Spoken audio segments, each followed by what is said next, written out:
paz do Senhor Jesus. Quem vos fala é a missionária Aldineia. Sejam todos bem-vindos à EBD Online da Igreja Evangélica Assembleia de Deus Madureira de São Miguel do Araguaia, a qual tem por pastor presidente pastor Isaías do Prado e pastora Deusirene do Prado. Estudamos a revista da editora Betel do terceiro trimestre, a qual tem por temática transformando as adversidades em cenários de milagres e vitória. Estudaremos nesta oportunidade a lição de número 8, a qual tem por título Confiar no Senhor em todo o tempo. Temos por comentarista o bispo Abner Ferreira. Texto áureo. Deus é o nosso refúgio e fortaleza, socorro bem presente na angústia. Salmo de número 46, versos 1. Verdade aplicada. A maior coragem se revela na crise quando colocamos a nossa fé focada em Deus. Temos por objetivos da lição destacar a importância de restaurar o altar, mostrar que o Senhor sempre envia socorro, explicar que o inimigo sempre se levanta para cair. Temos por texto de referência Isaías, capítulo 37, versos 33, 34, 35, 36 e 37. Versos 33. Pelo que, assim diz o Senhor, acerca do rei da Síria, não entrará nesta cidade, nem lançará nela flecha alguma, tampouco virá perante ela com escudo ou levantará contra ela tranqueira. Pelo caminho, por onde vier, por este voltará, mas nesta cidade não entrará, diz o Senhor. Versos 35. Porque eu ampararei esta cidade para livrar, por amor de mim e por amor do meu servo Davi. Versos 36. Então saiu o anjo do Senhor e feriu no arraial dos assírios a 185.000. E quando se levantaram pela manhã cedo, eis que tudo eram porcos mortos. Versos 37. Assim, Senaqueribe, rei da Síria, se retirou e se levantou, e voltou e ficou em Nínive.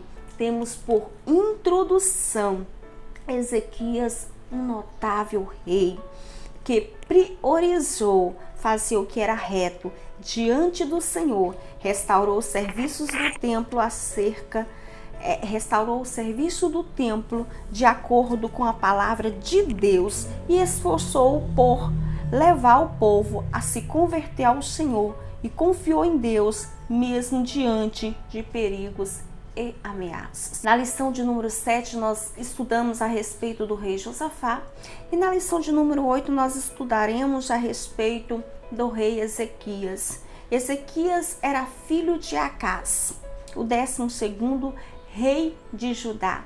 Acás reinou em Judá por 16 anos e fizeram o que desagradara ao coração do Senhor.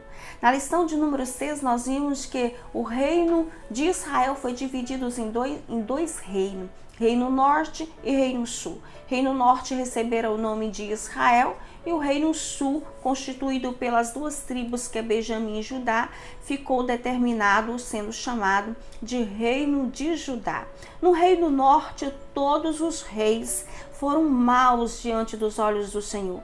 Nenhum obedeceram os mandamentos, estatutos, os preceitos, ordenanças da parte do Senhor, Deus de Israel. Já no reino sul, alguns reis aplicaram o coração a obedecer a Deus, como fora o caso de Josafá, e agora, como é o caso do rei Ezequias, que aplicou o seu coração a ser fiel ao Senhor, não seguindo as ordenanças, não seguindo a herança maldita a qual seu pai Acás havia deixado. Acás foi um rei que reinou por 16 anos em Judá e nunca voltaram o seu coração para o Deus de Judá, sendo um rei extremamente pagão, servindo a Balaíns.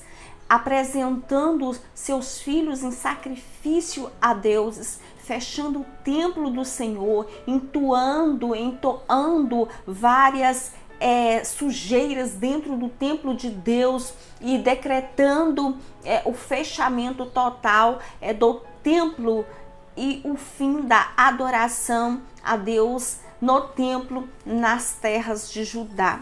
Mas quando Acaz morre e Ezequias toma posse do reino de Judá, ele vai ter postura diferente do seu pai, nos ensinando que nós não precisamos acatar as heranças que não são favoráveis às vontades de Deus. Não é porque nós nascemos em uma família ou vivemos em uma parentela de idolatria, de práticas errôneas que não servem, que não adoram, que não buscam a Deus, que precisamos pegar essas práticas também para as nossas vidas. Ezequias vai nos ensinar que ele abre mão da herança de idolatria, de engano, de mentira e prioriza agradar ao Senhor. Ele não vai andar nos caminhos dos reis de Israel, mas ele vai andar nos caminhos do rei Davi, o qual ele tomou por exemplo e seguiu e muito agradara ao Senhor. Ezequias reinou em Judá 29 anos. Ele foi o 13º rei de Judá. Ele mesmo se destacara como soldado, como estrategista, como arquiteta, como estrategista, um homem íntegro na presença de Deus. O seu reinado foi marcado por grandes conquistas, por grandes vitórias, porque aplicara no coração a ser fiel ao Senhor, ao Deus de Judá, ao Todo-Poderoso. Tópico 1.1, Ezequias voltou-se para o Senhor. A palavra do Senhor em 2 Reis, capítulo 18, versos 3, vai nos dar referência de como Ezequias voltara seu coração para Deus. Vamos ler a palavra do Senhor? Diz assim: e fez o que era reto aos olhos do Senhor, conforme tudo que fizera Davi seu pai.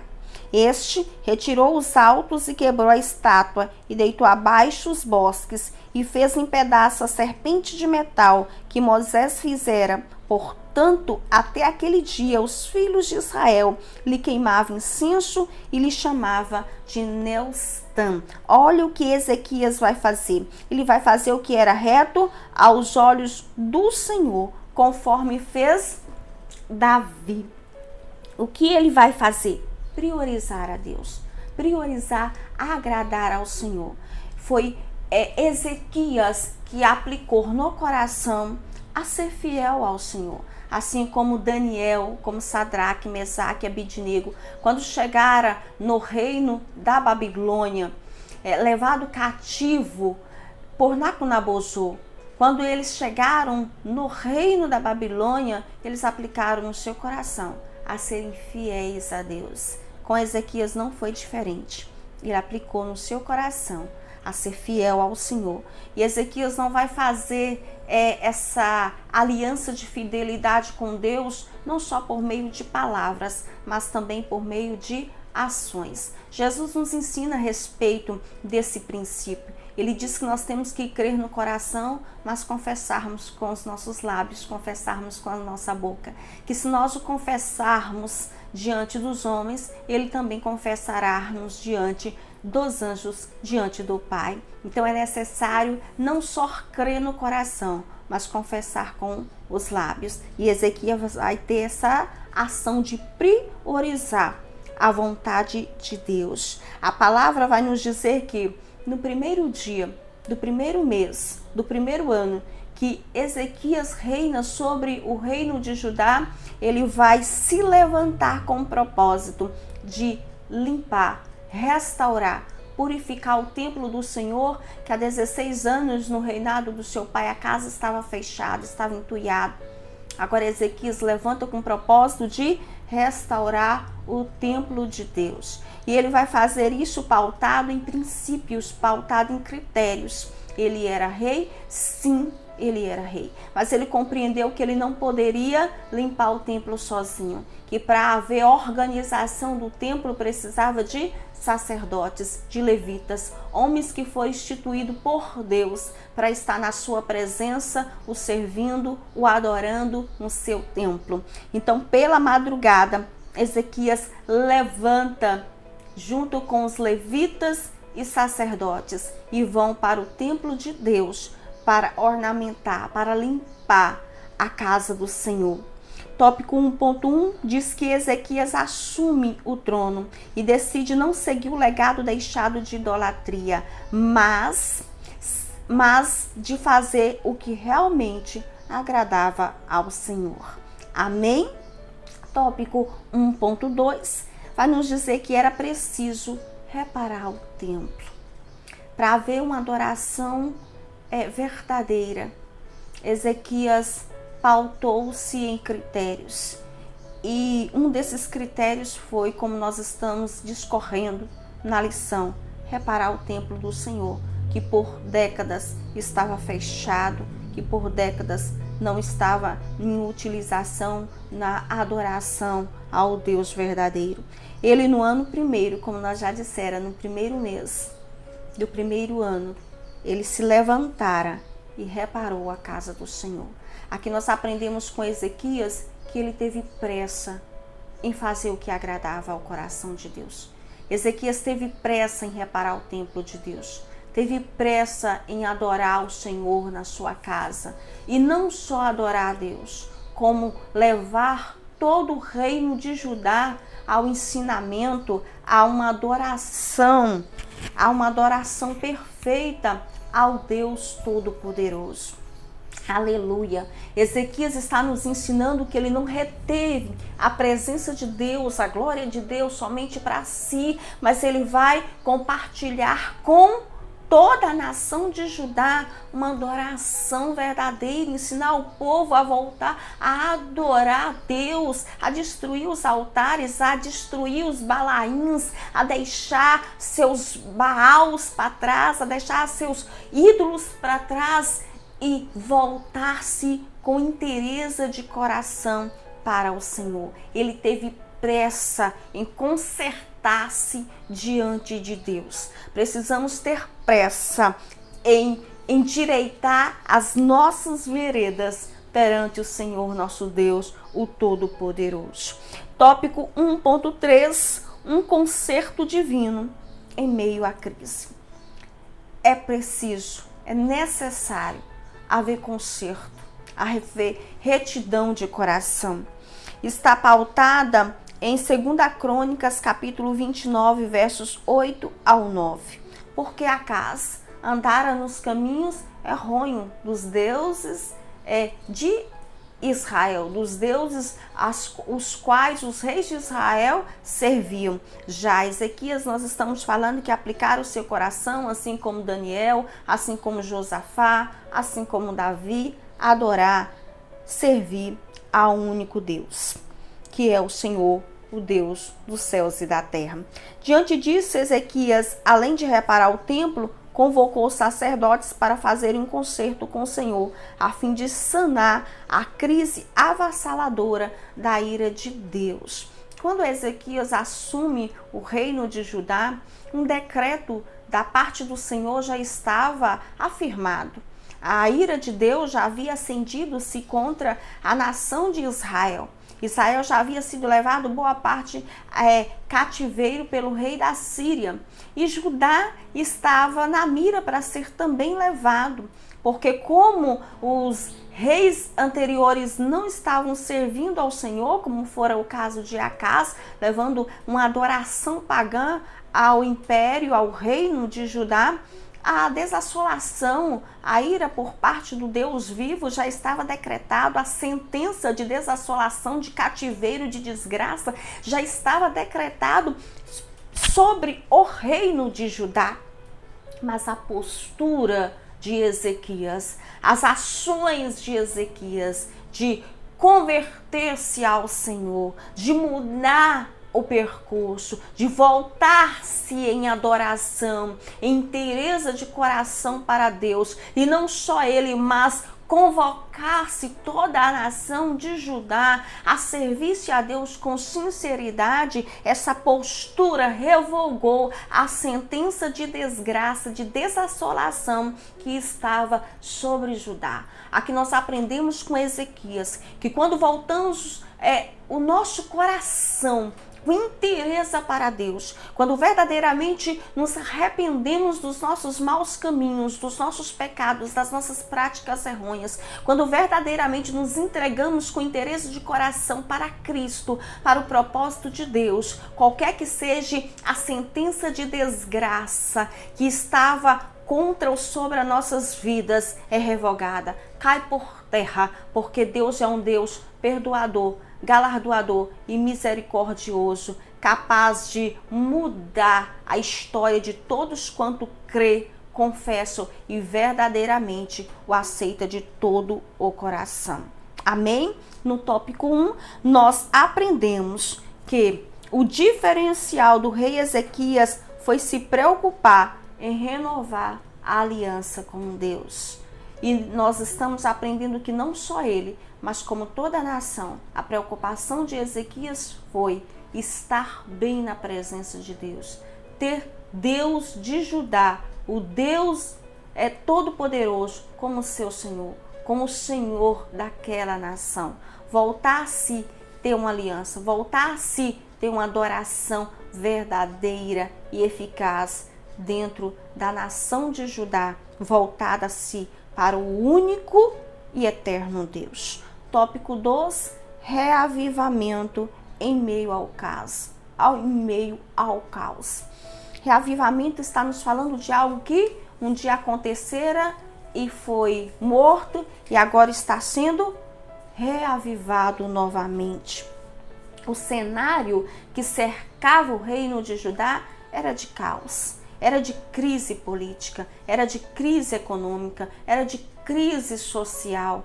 Todas as nações ao redor de Judá estavam passando por um cativeiro grandioso. O rei da Síria, Senaqueribe, estava desassolando as nações naquela época. A ameaça de fracasso, de tragédia, era grandiosa. Talvez, trazendo para a nossa atualidade, não seja diferente. Nós estamos vivendo em uma pandemia onde está se instalando uma crise emocional, uma crise financeira, uma crise social grandiosa. Mas precisamos aprender com Ezequias e com a nação de Judá, que se verdadeiramente voltarmos para Deus, é possível haver escape, é possível ter esperança, é possível ter milagre, é possível ter reavivamento, é possível ter cura, libertação, salvação em meio ao caos, em meio à pressão, em meio à dor. É possível ver a manifestação do Espírito de Deus em meio ao caos, se voltarmos para Ele e se verdadeiramente crermos que Ele é Senhor. Amém? Tópico 2.1, Ezequias e suas atitudes assertivas. Nós estamos falando de um rei que voltara seu coração para o Rei Todo-Poderoso, o Rei dos Reis, Senhor dos Senhores, o Deus dos Exércitos, e um rei que está voltando-se para Deus com falas e também com ações, e também com postura. Nós aprendemos com o apóstolo Tiago que a fé sem obra, ela é morta. Então a fé precisa ser falada, mas também precisa ser praticada. E Ezequias está exercendo uma fé genuína, perfeita, na presença do Senhor.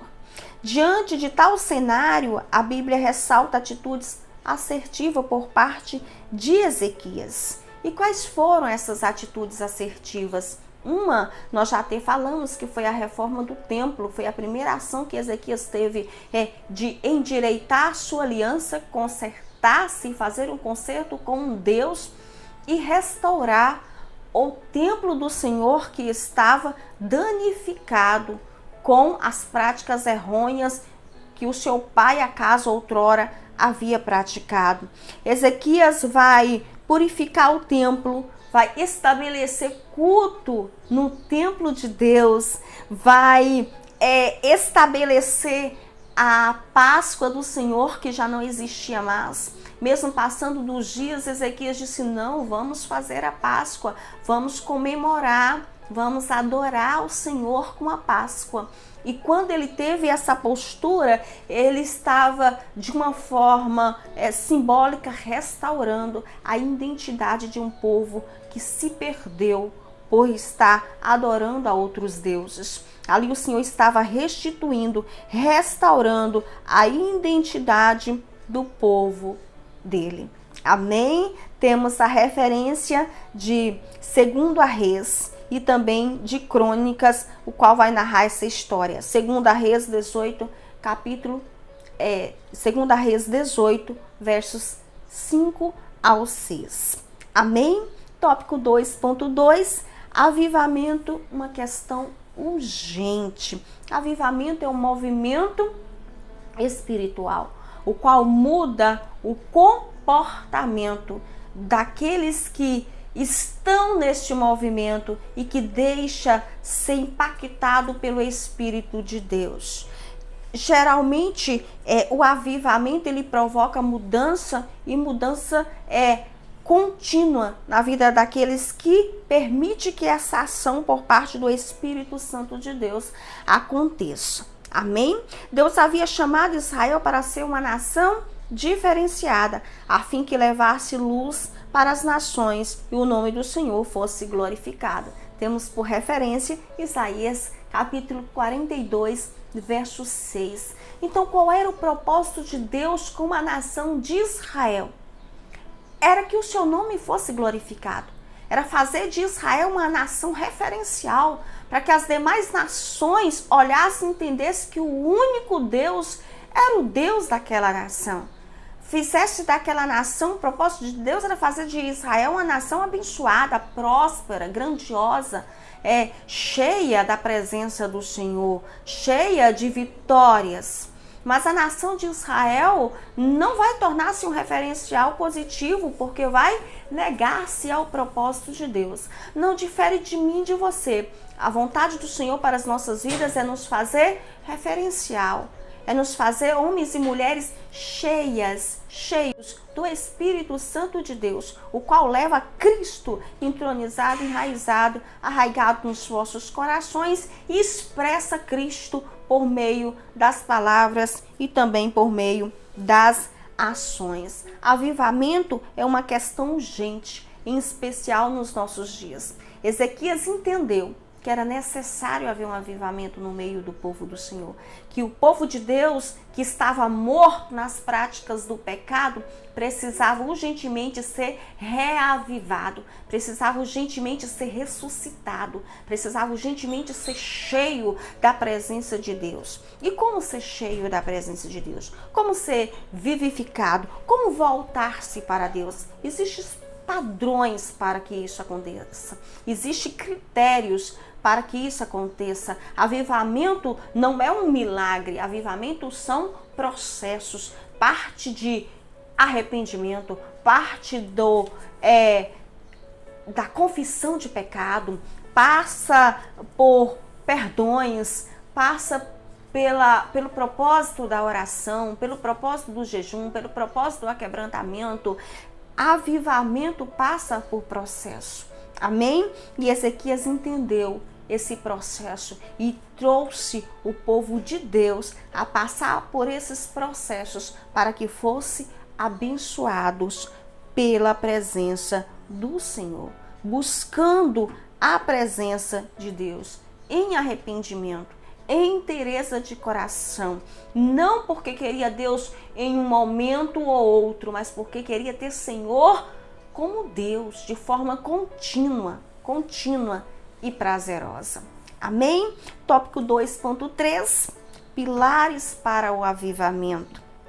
Quais foram os pilares de avivamento dentro do reino de Ezequias? E o que são pilares? Pilares é coluna, é elemento de construção, de sustentação. Vamos aprender acerca de 4 pilares que foram levantados para que o avivamento acontecesse dentro do Império de Judá, dentro do reino de Judá, no reino de Ezequias. Um dos pilares fora o arrependimento. Em meio às crises da vida, é necessário nós nos arrependermos dos nossos pecados, admitirmos que somos pecadores. O apóstolo Paulo vai nos afirmar que todos nós pecamos, que todos nós estávamos instituídos da glória, da presença de Deus. Não havia sequer um justo, mas o arrependimento dos nossos pecados vai nos aproximar de Deus, vai rasgar a cédula que separava a minha vida e a tua da presença do Todo-Poderoso. Nós temos por segundo critério, segundo pilar para que haja avivamento, querer a presença de Deus. Como nós estamos falando, Ezequias, assim como o reino de Judá, não estava querendo a presença de Deus em um único momento, mas pelo contrário. Agora eles estavam aprendendo que era necessário ter a presença de Deus de forma contínua. Não era só em um momento ou outro, não era só na hora da enfermidade, não era só no momento da guerra, da luta, da dor, não. Era tanto na bonança, quanto na tristeza, quanto na pobreza, quanto na enfermidade, ou quanto na alegria, em todo o tempo. É necessário ter a presença de Deus. Temos por terceiro pilar, buscar a comunhão divina. Entenderam que, além da presença de Deus, eles precisavam ter comunhão com o Espírito de Deus, precisava ter comunhão com o Deus de Judá, com o Todo-Poderoso, com o Senhor que o chamou para ser uma nação separada, escolhida, santa, remida. Temos por quarto pilar, oração. É a oração que nos aproxima da presença de Deus. É a oração que nos leva a ter comunhão divina. É a oração que nos faz arrepender dos nossos pecados. Amém? Esses 4 pilares levaram a nação de Judá a viver um avivamento no período do reinado do rei Ezequias. Tópico 3, um socorro bem presente. Salmo de número 46 vai nos dizer isso, que o Senhor é o nosso refúgio, que Deus é a nossa fortaleza, que Deus é socorro bem presente. E não é em qualquer dia não, é no dia da angústia. Ele é presente, mas no dia da angústia, Deus se apresenta de forma mais presente ainda, porque Ele é com aqueles que aplicam no coração a ter Ele como Senhor e a se render-se completamente, verdadeiramente a Ele. Tópico 3 vai nos falar dessa presença maravilhosa de Deus. Quando tudo parecia estar bem, Senaqueribe, rei da Síria, invade Judá com seu impetuoso exército, acampando-se contra as cidades fortes, pois intentava separar para si. Temos por referência 2 Crônicas, capítulo 32, versos 1. Senaqueribe é o rei da Síria. Nós já até falamos da Síria. Síria era uma potência mundial no século 8 a.C. Síria já havia tomado boa parte do reino do norte, do reino de Israel. Naqueles dias, Senaqueribe já havia tomado para si 46 cidades. E Ezequias era conhecedor destes fatos. Mas Ezequias não quis fazer aliança com Senaqueribe. Nós aprendemos na lição de número 6 que Josafá faz aliança com o rei Acabe, que Deus não agrada. Ezequias não vai cometer este erro. Ele não vai fazer aliança com o reino das trevas. Ele não vai buscar julgo desigual. Ele não vai querer ter comunhão, ter aliança com o rei Senaqueribe. E a postura de Ezequias de estar de pé A postura de Ezequias de buscar ao Senhor, de restaurar a casa de Deus, de fortificar os lugares fragilizados de Judá, de animar o povo, de encorajar a nação de Judá, vai despertar interesse por parte de Senaqueribe em Judá. O interesse de Senaqueribe agora é invadir Jerusalém, é tomar Jerusalém, a cidade a qual o Senhor disse que era sua, era tomar Jerusalém por sua, e vem com afronta, e vem com perseguição, e vem com grande fúria, de forma muito impetuosa, contra o reino de Judá. Aqui nós estamos aprendendo com o rei Ezequias no tópico 3, que quando nós nos colocamos na presença de Deus, quando verdadeiramente constituímos Deus como nosso Senhor, muitas afrontas podem vir sobre as nossas vidas, como veio sobre Ezequias, como veio sobre o reino de Judá, sobre Jerusalém. Mas se permanecermos firmes na aliança a qual colocamos no nosso coração, seremos vitoriosos, como estamos vendo que o rei Ezequias foram vitoriosos nas suas atitudes assertivas, no seu posicionamento diante de Deus, em fazer o que verdadeiramente agradava ao coração do Senhor. Tópico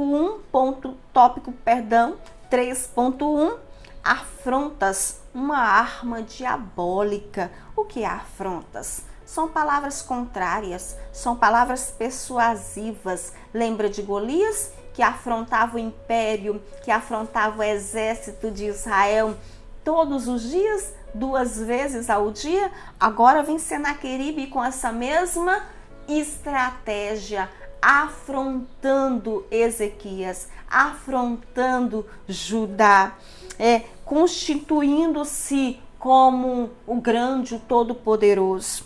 Mas vamos observar quais serão a postura de Ezequias diante dessa afronta, diante dessa perseguição, diante dessa pressão política, diante dessa pressão psicológica, diante dessa pressão territorial. Diante da invasão, Ezequias, o que ele fizera? Ele fortificou os muros. Quando Ezequias percebera que Senaqueribe viria contra a nação de Judá, que o intento de Senaqueribe era tomar posse de Jerusalém, Ezequias vai fortificar os lugares que estavam fragilizados no império, no reino de Judá. Ele vai levantar parede, vai levantar muro e fortificar a cidade do Senhor. Outra grande estratégia por parte de Ezequias foi mudar o percurso da água que corria do lado de fora, pelos rios do lado de fora de Jerusalém. Ezequias vai ter, cremos, pautado pela visão, pelo Espírito de Deus, vai ter estratégia de arquiteto e vai criar túneis por baixo da cidade de Jerusalém, mudando o percurso da água, canalizando para que a mesma percorresse de forma interna dentro de Jerusalém, para que, se porventura a mesma fosse sitiada, cercada pelo inimigo, dentro de Jerusalém houvesse água, mantimentos necessários para que eles permanecessem vivos e saudáveis. Essas estratégias muito contribuíram para o sucesso, para a vitória de Ezequias. E o mais, ele convocou-se à nação e falou com o povo para que o povo se fortalecesse, para que o povo não tivesse temor, mas para que o povo tivesse ânimo, que Deus o daria vitória. Não era que Ezequias não estava sendo realista, não era que Ezequias não tinha visão, não tinha entendimento de que o reino da Síria era um reino grandioso, era um reino de bárbaros, era um reino que não tinha compaixão, que não tinha misericórdia daqueles os quais ele levavam em cativeiro. Era um reino, era um exército, o reino da Síria, o qual castigava com mutilações, era acostumado a furar os olhos dos seus cativos, era acostumado a cortar membros, era acostumado a rasgar, atear fogo. no ser humano vivo quando era levado cativo. Ezequias tinha conhecimento de que o reino da Síria era um reino impetuoso, perverso, maligno, mas ele estava fixando a sua confiança, fixando a sua fé e levando o povo também a fixar no Deus de Israel, dizendo: creia em Deus, Ele nos dará vitória. O mesmo anima o povo, encoraja o povo e depois dispensa-o para cada um voltarem à sua casa. Tópico 3.2. Apresentando as cartas ao Senhor. Senaqueribe não acha pouco e próximo aos muros de Judá e afrontar a nação de Judá, dizendo para os habitantes de Judá: não acreditam nas palavras de Ezequias. As outras nações também tinham um Deus e as outras nações estão destruídas, as outras nações estão agora sendo levadas cativa pelo meu império, pelo meu exército, pelo meu reino. Com vocês não serão diferente, porventura o Deus de vocês lhe darão escape.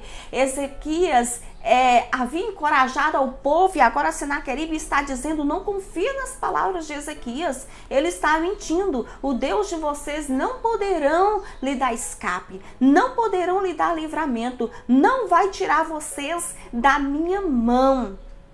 Senaqueribe estava afrontando o próprio Deus e Deus se levanta como resposta. Levanta o profeta Isaías, os quais foram muito usados no período dos reinos de Israel e de Judá. Isaías, Miqueias foi profetas que marcaram, que fizeram a diferença, assim como nós aprendemos a respeito do profeta Elias e outros que se posicionaram e proferiram a palavra de Deus. E nesta oportunidade o Senhor levanta Isaías, que é contemporâneo de Ezequias, para profetizar, dizendo para Ezequias: não precisa temer. Essa guerra, assim como a de Josafá, a qual ele não precisou lutar, nessa guerra vocês não vão lutar. Porque quando este homem aproximar, ele não entrará na cidade. Nenhuma flecha entrará na cidade de Deus. Porque Deus é com esta cidade. O Senhor os dará livramento. Mesmo com a afronta, com as cartas apresentadas por Senaqueribe, chegando diante de Ezequias, o que Ezequias vai fazer? Ezequias não vai entrar em desespero. Ezequias vai rasgar-se, humilhar-se, mas diante do Senhor. Ele vai entrar no templo de Deus, o qual ele havia colocado no seu coração de purificar. Ele vai rasgar suas vestes, mas diante do Senhor. E vai apresentar as cartas de afronta, as palavras de humilhação, de constrangimento, de perseguição de Senaqueribe no altar de Deus.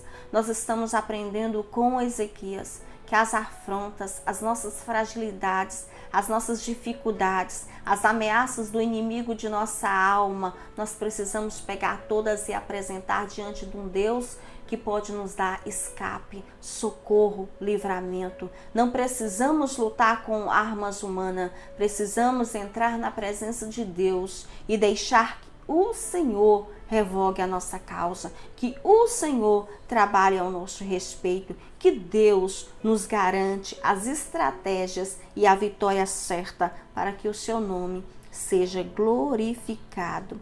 Amém? O rei de Judá entendeu as estratégias do maligno. Quais foram as estratégias do maligno? Afrontar, mentir, enganar, mostrar-se superior, querer acovardar o povo de Deus, querer que o povo do Senhor entrasse em pânico, em desespero, perdesse a sua fé, deixasse de crer no Deus Todo-Poderoso. No entanto, Ezequias se posiciona e encoraja o povo a permanecer crendo no Senhor, e Deus se levanta como resposta, dando vitória. 3.3, da humilhação à exaltação diante das afrontas do maligno. Precisamos ter postura de Ezequias, Quais foram as posturas de Ezequias? Clamar a Deus, buscar a presença de Deus, se render em inteireza de coração ao Senhor. Temos por referência Salmo de número 46, versos 1. Não ceder às afrontas do maligno e cultivar as ações do Espírito de Deus. Temos por referência Gálatas, capítulo 5, versos 22 e 25, o qual vai nos dizer a respeito do fruto do Espírito Santo. Amém? O Senhor ouviu o clamor de Ezequias e exaltou em uma única noite. O anjo do Senhor veio e matou do arraial dos assírios 185.000 homens. Quando despertou no outro dia, Senaqueribe encontrou com 185.000 corpos destruídos, mortos, porque o anjo do Senhor os destruiu. Senaqueribe retornou para a Síria, para Nínive, envergonhado, confundido, humilhado. Dias depois passaram e ele entrou no templo do seu Deus para o adorar. E o seu próprio filho entrou no templo e o matou e tomou posse do reino da Síria. Ezequias ficou honrado, abençoado, assim como o reino de Judá, porque naquele momento aplicou o coração a voltar-se para Deus. Aprendemos com Ezequias que uma adoração verdadeira ao Senhor, que a fidelidade ao nosso Deus, ao Deus vivo, é garantia de vitória. Conclusão: aprendemos nesta lição sobre a importância de restaurarmos a verdadeira adoração ao Senhor. A história do rei Ezequias nos faz ver que nos piores momentos de nossas vidas devemos confiar na intervenção divina. Amém? Quando verdadeiramente confiamos no Senhor, temos escape, socorro, cura, vitória eternas. Amém? Oremos a Deus.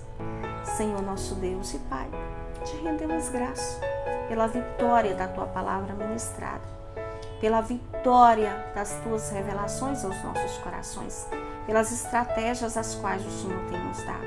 Destrói o Senaqueribe que se levantou contra as nossas vidas, independente de que seja de ordem espiritual ou física. Destrua o mal, queima as enfermidades, queima as afrontas. Ó Senhor, abra as portas de emprego, destrua no nome de Jesus Cristo o mal e confirma a Tua aliança nas nossas vidas, a Tua presença, que é a vitória por meio de Jesus, o nosso Salvador. Amém. Amém. Fica na paz do Senhor. Deus muito abençoa a sua vida.